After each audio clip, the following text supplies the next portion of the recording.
vestígio da construção naval daquele navio e a pessoa que vai julgar o projeto possa autorizar um segundo mergulho ou um segundo projeto numa investigação mais profunda. Bom, a cavilha de pequenas dimensões, ou prego, uma espécie de um prego de grandes dimensões que localizamos após 40 minutos de mergulho.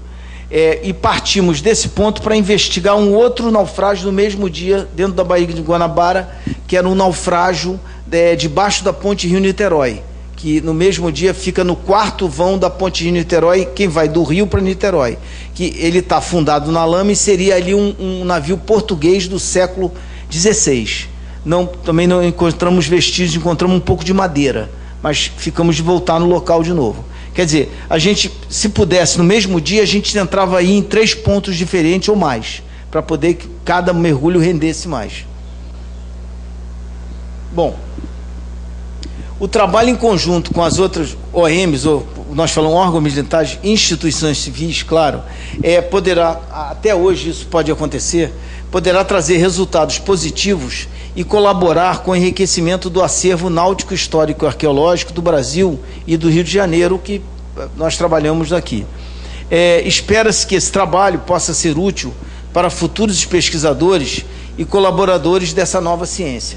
E os que têm interesse em participar, aí pode ficar à vontade, se alguém quiser me consultar lá na área do museu, estou às ordens, tá? O museu é público, não tem problema nenhum. Ou na própria ilha fiscal, tá? Bom, é isso. Agradeço. Tentei ser o mais sucinto.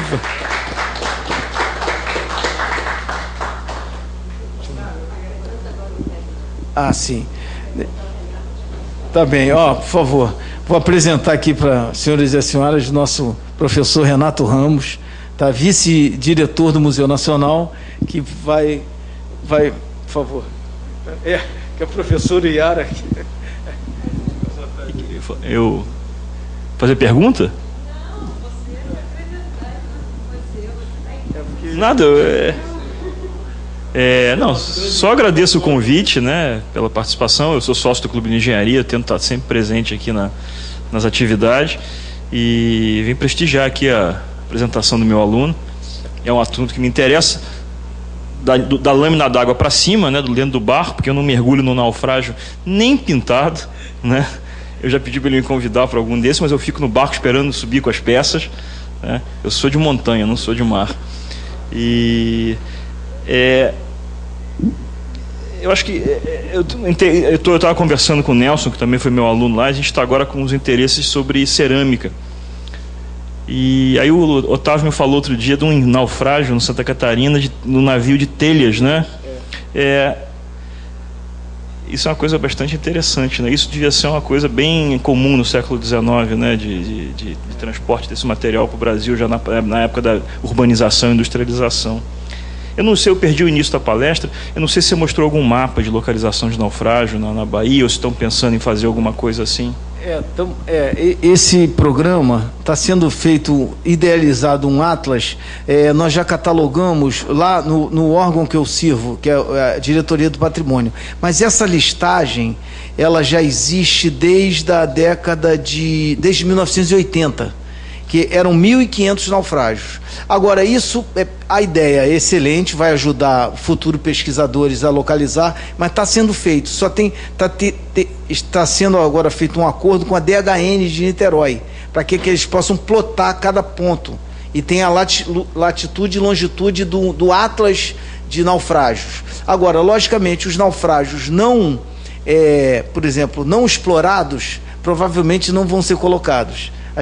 Os que já foram explorados, os conhecidos, acho que a maioria, pelo que eu sei, o Almirante mandou colocar todos. Eu estive agora no último Congresso Brasileiro de Geologia, no Museu Geológico de Salvador, da Bahia, de Salvador, e tem logo na entrada tem uma televisão grande, tela plana, onde tem a questão todos os meteoritos brasileiros, os 50 e tantos meteoritos brasileiros. E aí você clica na tela, né, e aí aparece a ficha do meteorito. Isso seria muito interessante, uma coisa simples, um programa relativamente simples, de no museu, né, você ter uma imagem da Baía de Guanabara com a localização dos naufrágios e ir construindo isso paulatinamente sobre uma ficha técnica de cada um desses naufrágios, porventura com fotografias não só dos naufrágios, mas também de peças recuperadas. É uma coisa que seria de um interesse público muito grande, porque o naufrágio é uma coisa tipo dinossauro, meteoro e que é mais? Naufrágio, né? Tudo que Hollywood trata faz sucesso, né? Com certeza. Exato. Concordo. Pois não. Não, passar o microfone para o senhor, que está sendo gravado e transmitido pelo Web TV. Meu nome é Alceu Manhanini, eu sou do INEA, já aposentado e ainda trabalhando. Mas lá para 1950, por aí, houve um naufrágio que não foi de navio, foi de avião. Exatamente ali na Praça 15.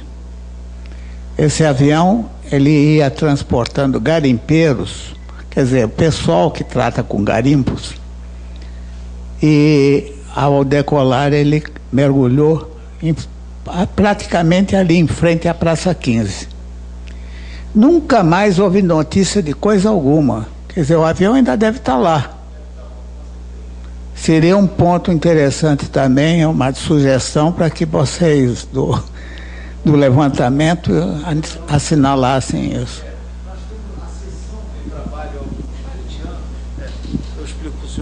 A sessão que eu trabalho há uns 20 anos, desde 85, nós temos um mapa que é desenhado à mão, não é ainda virtual. Hoje já está sendo feito por computador, que logicamente é tecnologia.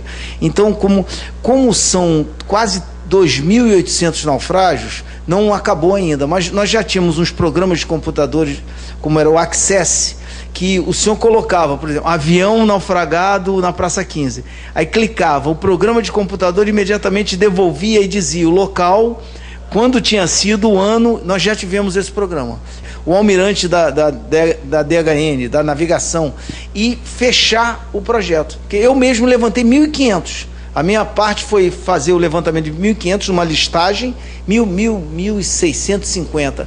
E passei, porque era o que eu tinha. E aí, fora isso, eles foram catalogando mais. Eu sei que hoje já está em 2.800, 2.500.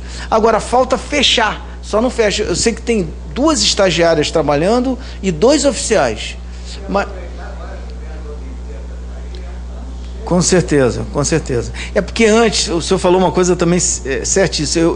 Nós tentamos achar com outro colega nosso um avião da Real. O senhor deve lembrar disso, que também foi... descendo na Baía de Guanabara, ele foi para o mar, em vez dele ir para a pista do Santos Dumont.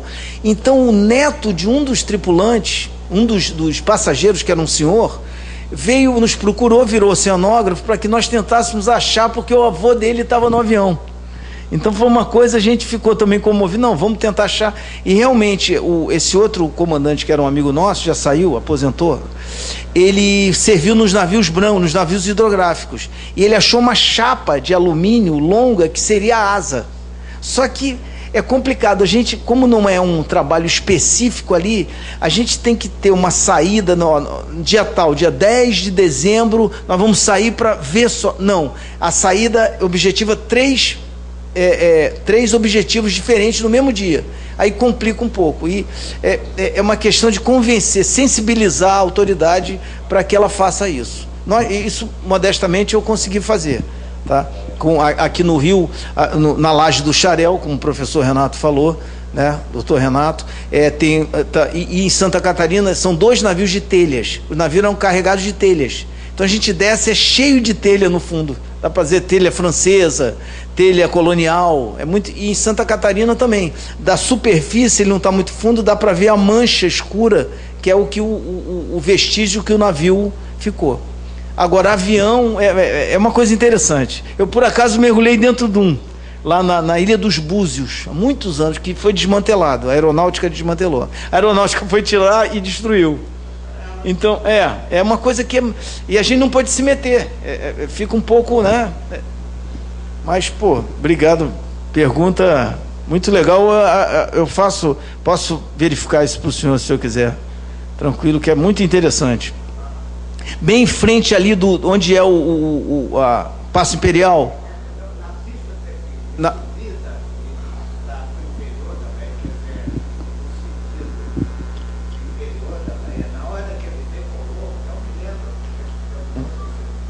Claro. Na hora que ele decolou, perdeu. Me lembro de ter visto nos jornais que na hora em que ele decolou, falharam os motores. Era um DC-3, um avião naquele tempo era uma coisa fabulosa, um mero bimotor. Mas não, ele não conseguiu nem chegar à proximidade da Ilha Rasa. Afundou logo direto ali na Bahia. Morreram todas as pessoas e me lembro que houve, inclusive, tentativas de localização do avião, pelo seguinte: como esse avião ele ia para Diamantina, onde havia o comércio de pedras preciosas, então houve também aquela tentativa de se mergulhar para salvar, não os passageiros, né, mas o dinheiro que os caras estavam levando lá para o interior para comprar diamantes, ou talvez até mesmo diamantes estivessem levando para lá. Eu me lembro que houve tentativa, mas não conseguiram localizar o avião. Acabou o fundo muito lamacento, uma coisa assim. Exato. E depois, com tanto movimento que tem de barcas ali, de coisa, aquele fundo deve ser só com detector de metais mesmo, porque a olho... tem que ser com detector. Inicialmente, o que a gente tentava fazer é uma sondagem. Ali só, exatamente o que o senhor falou, tem uma camada de lama. Nós fizemos isso porque a gente mergulhou. Nós tivemos que fazer isso quase que mensalmente. Tinha um vergalhão, a gente usava um vergalhão de 20 metros, mais, 20 metros não, perdão, vergalhão 2,5 metros, e afundava na lama, até que ia embora. Se tocava em algum material resistente, a gente parava e investigava. Mas tem que tirar toda aquela camada de lama que é detrito jogado na Bahia através de anos. Isso, ao mesmo tempo, ajuda e também, mas nesse caso de um avião, o avião vai afundando na lama, né? O material de metal pesado, ele afunda.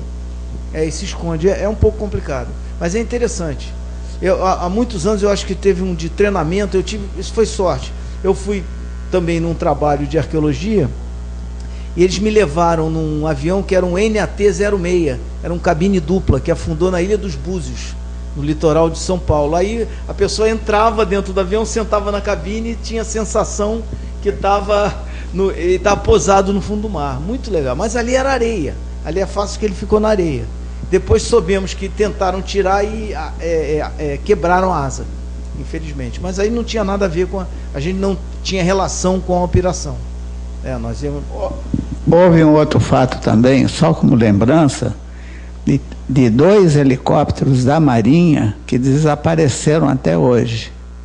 Ninguém mais encontrou coisa alguma. Na altura mais ou menos lá de Macaé para Cabo Frio. Eles levantaram um voo, estavam em inspeção, 3 helicópteros e só um é que voltou. Os outros 2 nunca mais teve notícia. Devem também estar lá no fundo. Com certeza. O senhor tem razão. Não, isso aí são assim, fatalidades que não é para acontecer, né? Mas é que não tem... tem isso. Ulisses foi no outro extremo, mas ali é mais profundo ali. É o nosso Triângulo das Bermudas, né? Exato. Não, eu posso... Não podemos citar aqui, foi até meu diretor, uma pessoa espetacular. Ele era da aeronaval, ele era de helicóptero. E ele conseguiu resolver muito bem o caso. Foi aquele helicóptero que caiu ali no Flamengo sem querer. Eles perderam meio o controle, quase caíram do lado de um colégio. Aí, quer dizer, no mar, então, que é mais difícil, graças a Deus não morreu ninguém. Mas no mar, até dar o alerta para ir atrás e tentar salvar, que era até foi meu diretor, por isso que eu estou falando, uma pessoa que sempre confiou em mim tudo, o Almirante Cardoso. E, pô, teve que aparecer para justificar. Ele falou, pô, o que aconteceu com o helicóptero? É uma pane, né?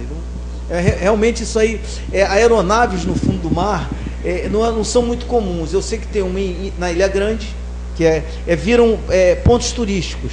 O pessoal usa mais para, ou evitam saquear. Agora, naufrágios, navio, eles tentam tirar tudo. Um exemplo, o senhor deve ter, aquele Atlas do arpoador, o rebocador Atlas. Existia lá. Hoje o senhor mergulha no local, não tem nada, não tem nem um parafuso, não tem nem. Levaram tudo para vários objetivos, né, que não sabe. Quanto mais perto e a água mais limpa, é mais fácil, porque é justamente a nossa função, tentar preservar aquilo que está no fundo, né, que preserve os naufrágios brasileiros, tá? Mas isso dentro da medida do possível, né? E esse Atlas, prometo que em breve nós vamos estar publicando, ou algum outro órgão ligado aos órgãos públicos. Mais alguma pergunta?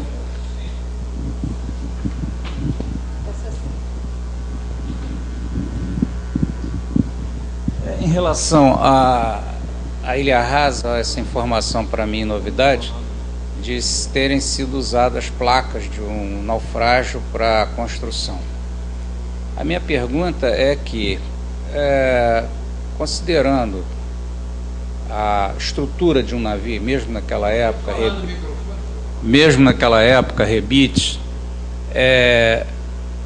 eu entendo que não deve ter sido significativa a quantidade de aço tirada do fundo para lá, porque isso envolve uma situação de corte muito complicada, não é fácil, ainda mais considerando as espessuras e sendo um navio compósito. A minha pergunta então é o seguinte: quanto de material que teria sido usado do naufrágio no forte e onde estaria esse material? Do Guduang. Do Guduang. Olha, isso eu só vi uma vez do pessoal do Exército que me falou.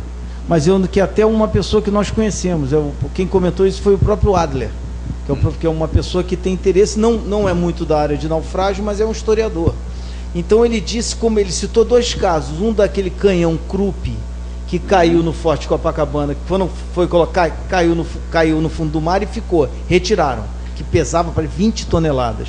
Agora, de material, de chapas de metal, eu acredito que eles podem ter feito, comandante, içando as peças diretamente da força, mas não usando lá, usando para objetivos diferentes.